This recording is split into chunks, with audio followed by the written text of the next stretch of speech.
Prophecology. It's more than a philosophy, more than a psychology, more than just an ecology, bigger than biology, larger than anthropology, brushes against astrology. That's Prophecology.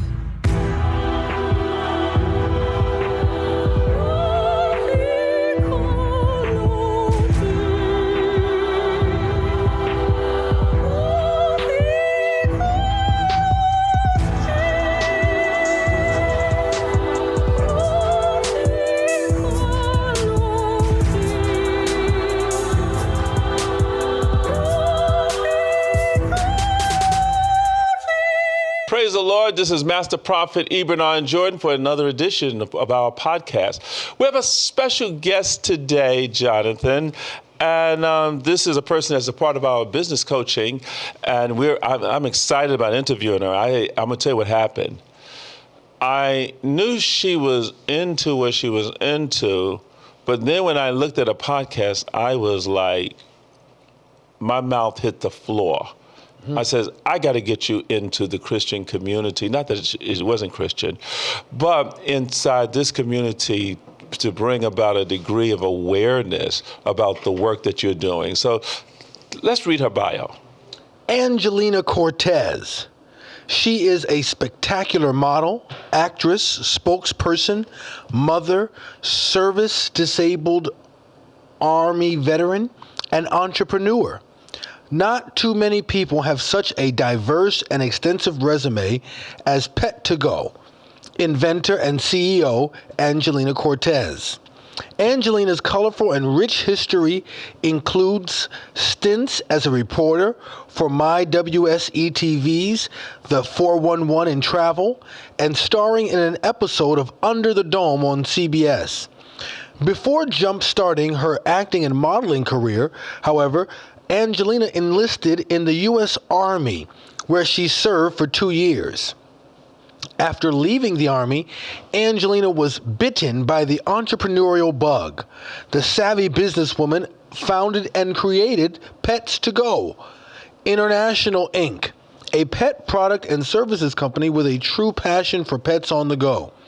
Angelina is also active in Miami-Dade County in the area of animal adoption services through product donation, fundraising, and pet adoption campaigns. All right, let's give a hand clap of praise for Angelina Cortez.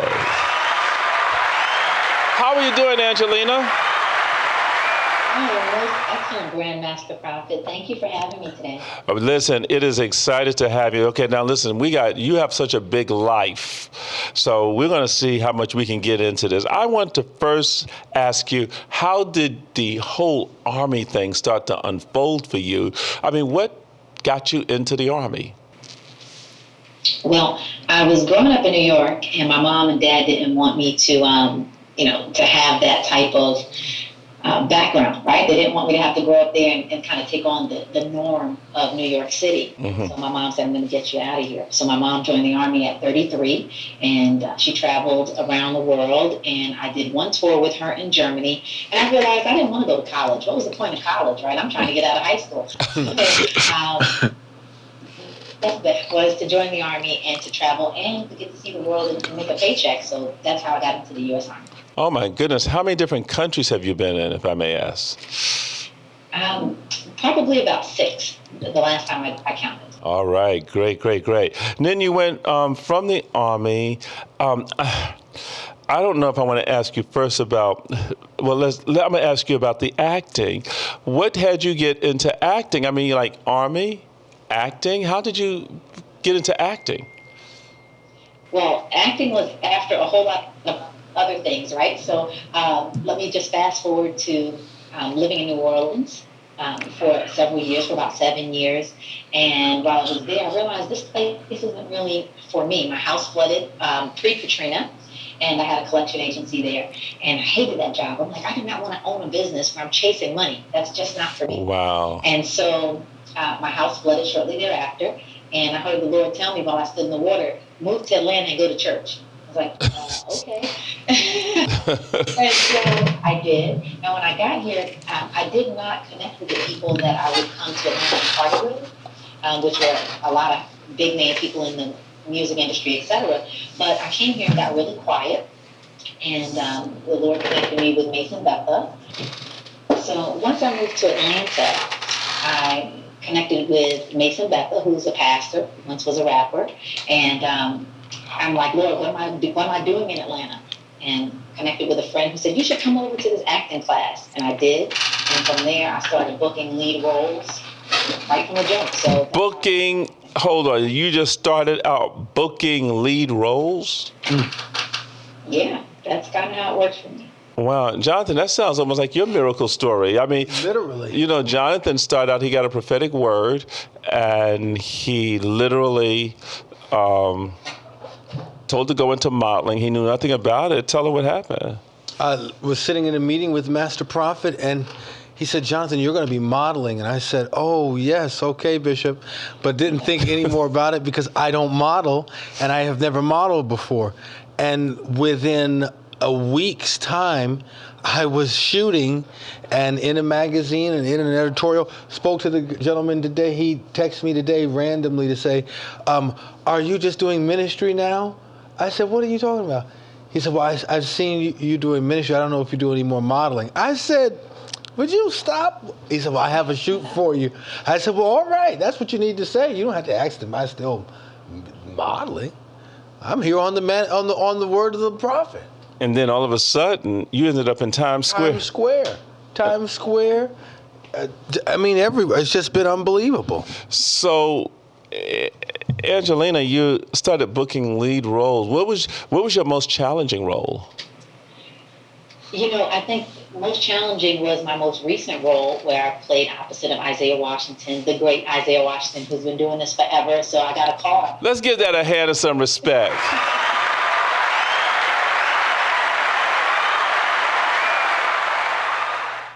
So, Grandmaster Prophet, the most challenging part of that was that I got a call, let's say it was on a Thursday, and they're like, hey, we got this role, and we know we talked to you about this months ago, but, Vanessa Williams is not able to make it. I'm like, Vanessa Williams? Oh, okay, tell me more. I'm like, I would certainly love to take that role. And so they're like, yeah, can you meet Mr. Washington tonight at 11 o'clock? I'm like, p.m.? Yeah. And by the way, you'll be on the set at 6 a.m. I'm like, oh, okay. And I've read none of these. I haven't even read the entire script. So it was challenging simply because I had to take great lessons very quickly from Mr. Washington, and he was fantastic in sitting in and really giving me the backstory of where the characters came from and those types of things. And then to be there at 6 a.m., needless to say, I got zero sleep, and I had and all of the rest of the scenes from that day forward for the next 6 days were all scenes that I was in. Those were all my scenes. And I was like, Lord, please let me know what's going on in here and not look like a deer in headlights. Wow. Let's give that a hand. That's some respect. Are you glad that you heard the Lord say, go to Atlanta? I was very happy because during that time, I had a lot of money in my life, but I wasn't fulfilled, and I wasn't interested in dating ball players anymore. I wasn't interested in shopping anymore. I wasn't interested in any of those things. I just wanted to know what would fulfill me. And I remember leaving the club one night, and I said, Lord, how does someone go from, hanging out with these types of people to sitting in the Senate? Oh, my goodness.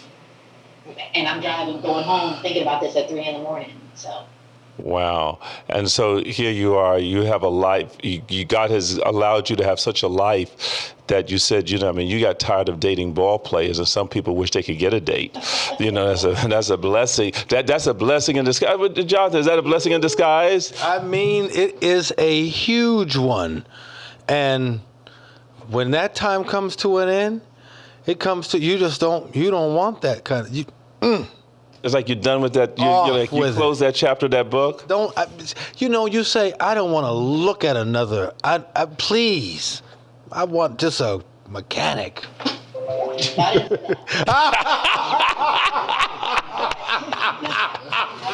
exactly what I was. When I got in the Word, I was like, I want one of those.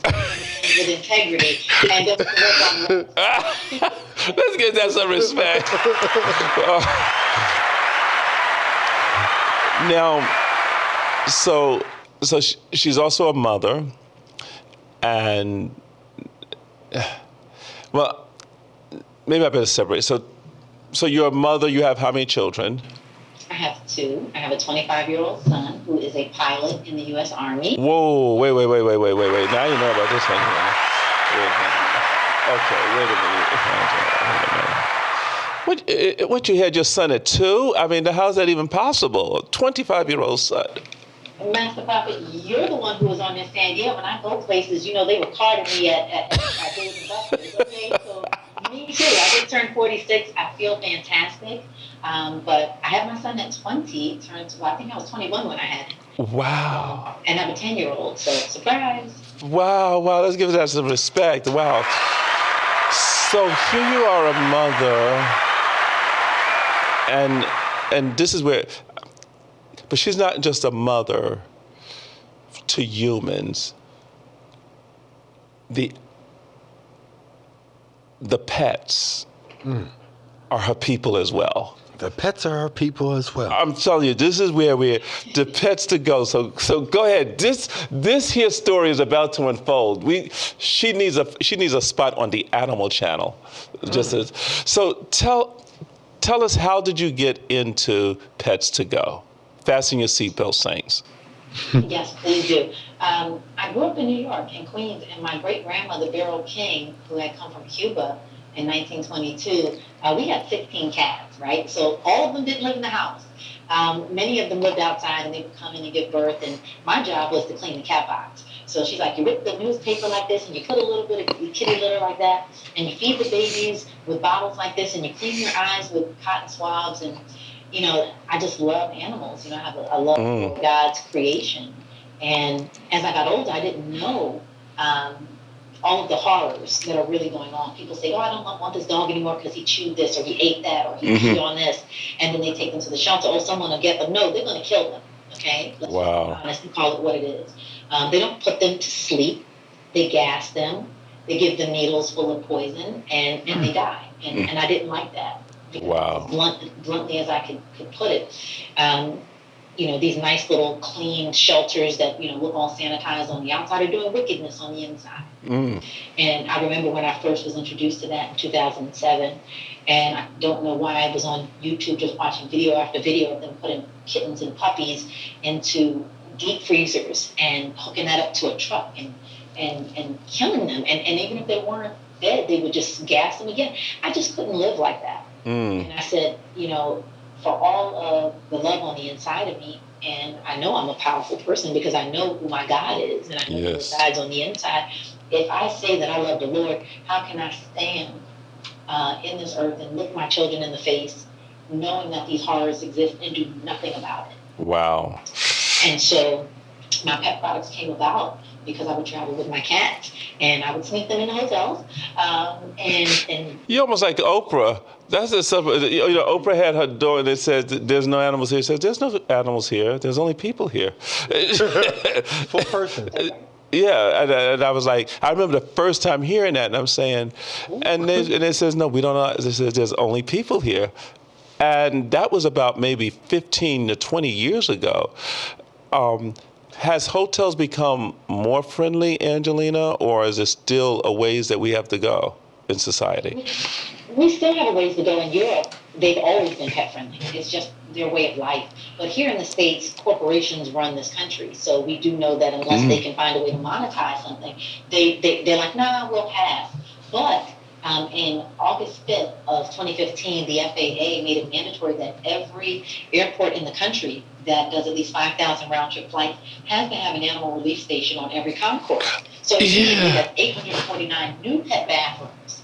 And we're talking about, the numbers speak for themselves. People who are disabled would have to do a 2-hour layover minimum to be able to service their service pets, let them use the restroom and feed them, and those types of things. So the numbers speak, and the hotels are becoming pet friendly more and more every single day. In fact, I just got a contract with Avendra, which is phenomenal. They service 9,000 hotels and resorts to sell our pet products through. Oh, wow. Let's give that a hand. Wow.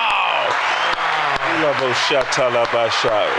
if we're supposed to be speaking in tongues on this podcast, but we got Talit's on and everything else. Shucks, this is what sources us. So, oh my goodness, this is so much. This almost needs another show. Okay, so tell us about some of the.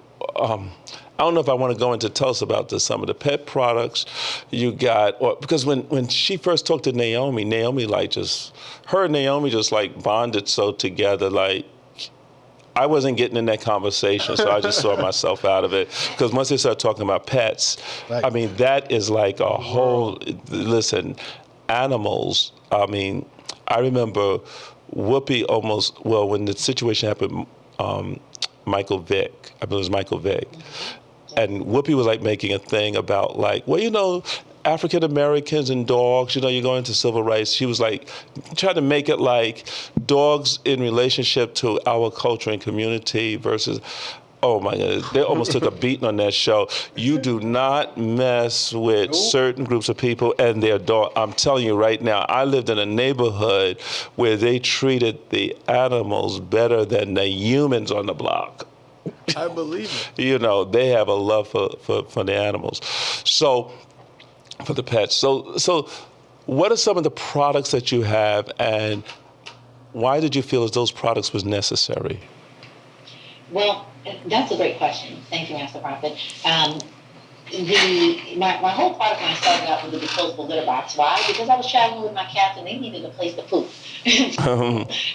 I created that, and for many years, I'd working on perfecting it. And people would ask me, "You have something for dogs?" I'm like, "No." I said, "This is a cat box." Right? But the number of dogs that travel clearly outweigh the number of cats, simply because dogs are social creatures, right? So I finally got to a point in 2018 where I met with Motel 6 and a gentleman by the name of Brian Woods down in Miami, and he said, "Show me what you got." And so he says, "This might be something we could do, because the CEO really would like to find some creative ways to generate revenue." I said, "Well, you have a huge pet travel, audience. Let me make something for you." So during that time, it only took me a week. The Holy Spirit was moving because at that point I realized I need to condense everything that I have down into something that's meaningful and helpful. And that's how I came up with the Hospitality Pet Affinity Gift Pack.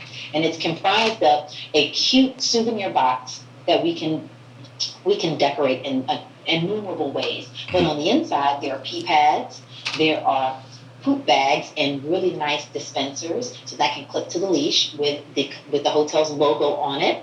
We also have a BPA-free pop-up bowl for food or water that comes with a little clip to clip onto the leash, and also comes with a toy and an organic snack. So it's a phenomenal way to say, "Hey, welcome to our property, but clean up after your pet if you don't mind." Wow, let's give that a hand. And I'm sure you got the patent on that. However, since it came from your lips, I'm going to pursue it. Because the idea of that being a package, that could be something that could be sold in Walmarts or any stores or places where you can start looking at packages, like, almost like a pet backpack. If I traveled with a pet, a pet travel pack that is actually something, and then if they don't have it, it could be available in hotel lobbies, that if you do this, you can have this for your pet. Yeah. Tell them the story about how you used to have to sneak the cat into the place and then go out and find all of the stuff. You got to hear this. Find the products that was necessary, that really inspired her to really make a difference in people's lives. Well, Master Prophet, you know a whole lot, okay? So, it's interesting that you know that story, so I'll share it. So thank you for that. Okay, so I was invited to Chicago to interview Beyonce. And so I get there, and of course, I'm asking the producer before I get there, "Hey, can I bring my cat?" He's like, "I don't care. Just come." So I bring my cat, and I get there, and I'm on the Magnificent Mile. My first time being there, and I'm like, okay, let me sneak my cat in. No one knows she's here. So now on my mind is I've got to go find a cat box because she's going to have to do something and very soon. And so I went downstairs and I said, hey, where's the closest Walmart? They're like, yeah, lady. Okay, so you're going to go outside and you're going to get that cab. Tell them where you want to go. Well, $74 later, right? And $16 of that happened to be a cat box, litter, and scoopers. And that was it. And so when I looked at that price, I was like, I would have paid them $50 if they would have had that here on the property. Wow. Makes sense. And so the lack of necessity items. I mean, they have razors and toothbrushes and all, and a sewing kit of all things. I'm not sewing anything in any hotel room, but they have that. So why not have something that you could use for your pet? Wow, let's give that a hand. And so you made a difference for pet lovers that now it can be made available for hotels that have these kind of amenities so that it doesn't have to be $74 later. And the time. Yes. Even if they would have said, give us $75, I would have, because most of the time, Master Prophet, they'll charge you anywhere from $150 to $300 just for your pet to stay on the property. She was incognito, so I didn't pay that part. So I was like, let me just shut up and go find this cat. Wow. And to say that I've, may have left something behind and I've had to go, and of course I had a rent-a-car. And when I've gotten into the rent-a-car, because God forbid I use an Uber or anything like that, the price of it, one trip back and forth could probably pay for the car for 3 days. You begin to look at the time it cost you, the time amount it costs you to locate the place, the stress behind it, the waiting in line. You're going to really kill about a good 3 hours. Would you say that's about right? That is absolutely right, because we're talking about being in a city, and in the Walmarts and those types of stores, they don't have a general layout. All of them are different. Right. So you get there and you're like, okay, where's the pet products? Where's this? Where's that? And so you're absolutely right. Yeah. So this is great. What do you see for the future for Pets2Go? I see Pets2Go International being a publicly traded company. Where we are not only providing hospitality pet amenity gift packs, but I also won a contract down in Miami for my concept called ZoomaPet. ZoomaPet is, and this was before the regulation came out in 2015, ZoomaPet happens to be the pet traveler's relief station. So as you walk by, just like a regular bathroom for people, it would have an automated retail shop there with everything that you would need. And if you've ever seen any of the Zoom machines like Best Buy, Apple machines where you can buy, it's very high tech. So there they would have food, snacks, small medicated items for pets, toys, souvenirs, those types of things, and food, of course, which is big. So definitely the food. And so we would be able to provide for the people who are traveling and passing through. And so in the automated component of it, there are products that they could see on the screen or the QR code, and they can order other products that are not even in the machine and send it as a gift. So when you walk into the airport, you would hear something like, welcome to the Miami airport. Traveling with your pet? Stop by the ZoomaPet relief station located at A1, B2, C3, where you can find everything you need for your pet while traveling. ZoomaPet. Leading from the future of pet travel. All right.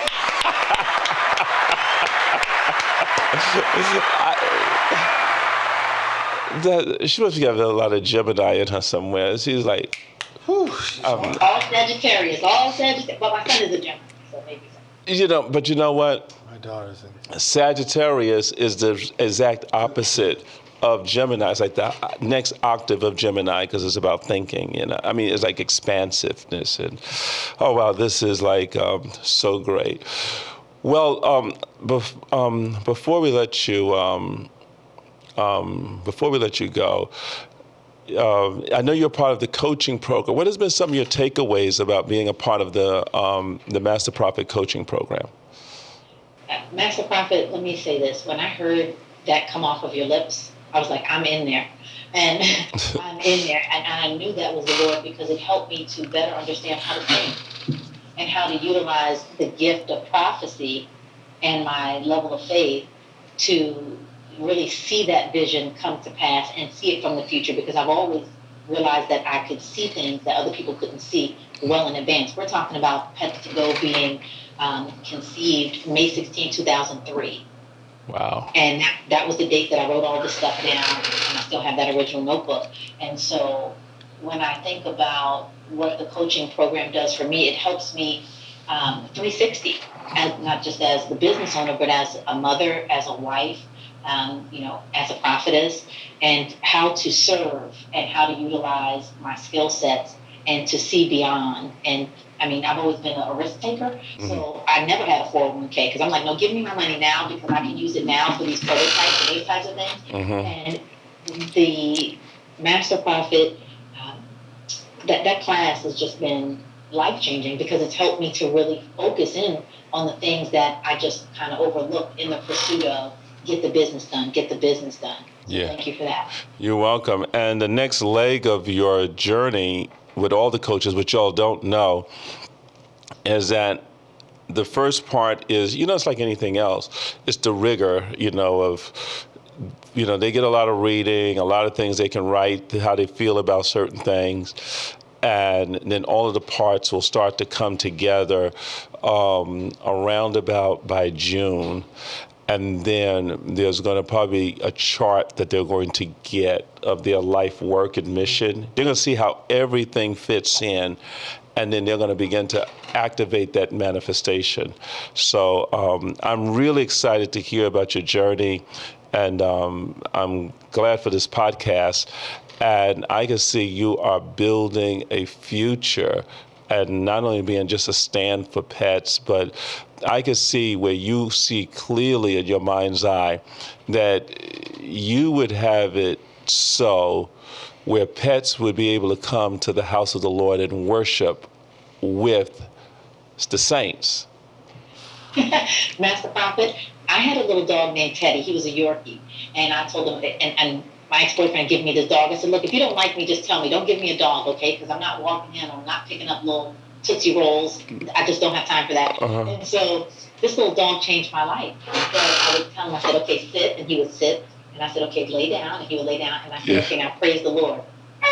And that was the most amazing thing. Wow. Yes, that's the prophet. They have got to come to the house of the Lord. Yes, I mean, we would have our pets there at the house of the Lord. And you remember at the church, Yes, absolutely. We would have our pets there. And Joshua would have his dog there, mine, Naomi. Right. Y'all would see them running around there at the church. We made an altar call one time, and Prophetess Maggie came running up to the altar. And I says, here's the dog here. And it was so fitting. It was right there in Manhattan on 130 Riverside Drive. it fits. But I've always wanted to do a service where we would bless people's pets once a year. And that was going to be my next goal, that we open up the sanctuary for the neighborhood, for people to come in and just have their pets blessed. So that's such a great, I think that's still doable. I think it can become a real ministry. And Well, that's an idea, and we could, and Pets2Go, we could partner with Pets2Go in I think that's something. you have an idea? I've got an idea. That would be really how futuristic would that be?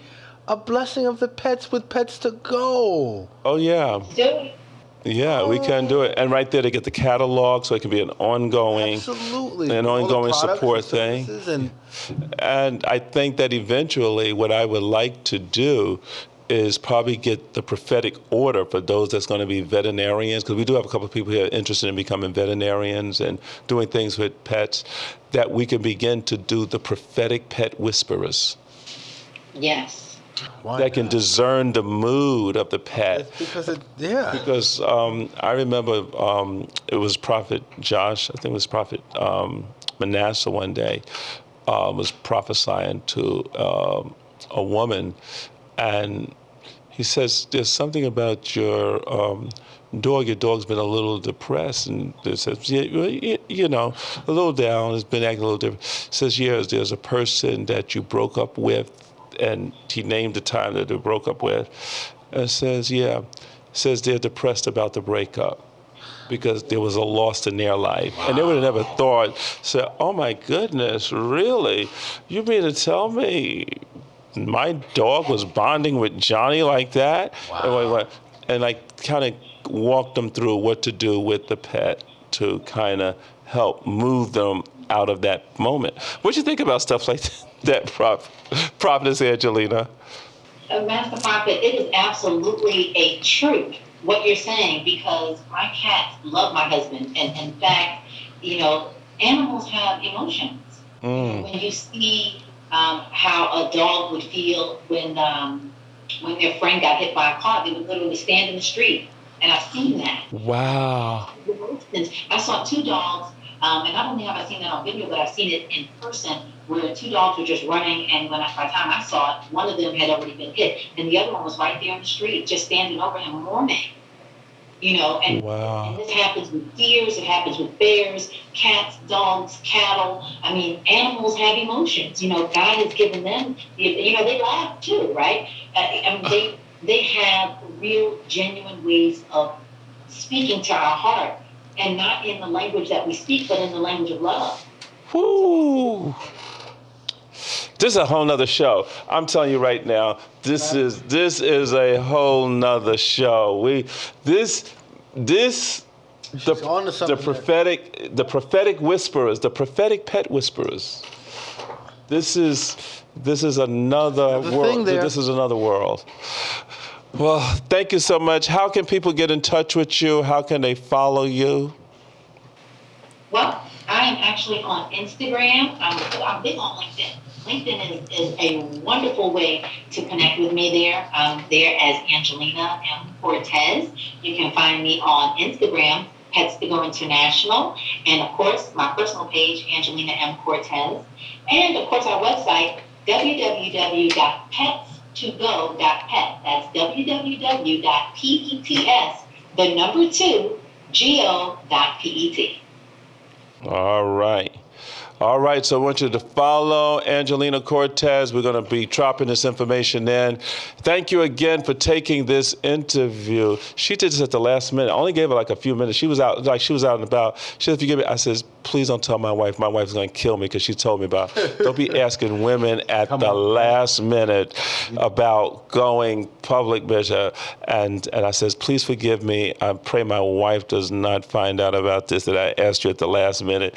And she says, oh, no, I'm fine. She says, I'm cute today, so I'm ready for the day. Like I'm walking in my prophetic anointing today. I knew there was something that had to be ready on the go. Amen. Grandmaster Prophet, when you call, everything else stops, because the Lord speaks through you. And just like everyone else that's ever come into contact with you, we all know that to be a truth. And so from the throne room, through your mouth, and it is a wonderful gift of God to be a part of Zoe Ministry. So if you call and I'm in rollers or whatever, I will be ready. All right, I love it. Thank you so much, and God bless you, and thank you. Peace. Thank you, everyone. God bless you very much, Mr. Prophet. Okay, bye. To keep in touch with Master Prophet E. Bernard Jordan, go to www.bishopjordan.com and follow him on all social media platforms. To get more information about the Prophecology Conference and or more special events, go to www.zoeministries.com or call 888-831-0434. Thank you and stay blessed.